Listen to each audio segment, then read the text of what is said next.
কোরআন আমাদের লাইফে ইনকর্পোরেট করতে চাইলে বেস্ট ওয়ে হচ্ছে প্রতিদিন একটু একটু তেলাওয়াত করা।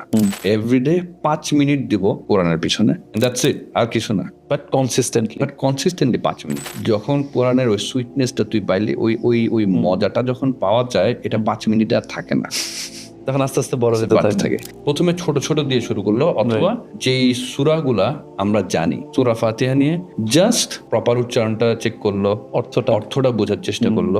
5 minute. Here comes the second practice, যে আমরা এক হচ্ছে তিলাওয়াত করলাম, সেকেন্ড হচ্ছে আমরা এটা অর্থটা বোঝার চেষ্টা করলাম। কারণ অর্থটা যখন আমরা না বুঝে যখন তোতা পাখির মতো চলাতে দাঁড়াই, তখন আসলে আমরা কি পড়তেছি কি বলতেছি আমরা ফিল করতে পারি না। তুই যদি নাই বুঝে একটা কথা বলি, ইট মেক্স নো সেন্স।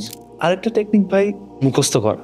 আমরা এরকম মান্থলি টার্গেট নিতে পারি যে আমরা এই মাসে আমরা একটা সূরা বা 2টা সূরা এরকম করে টার্গেট করতে পারি যে এই মাসে আমি একটা সূরা মুখস্থ করবো, নেক্সট মান্থে আমি আরেকটা সূরা মুখস্থ করবো।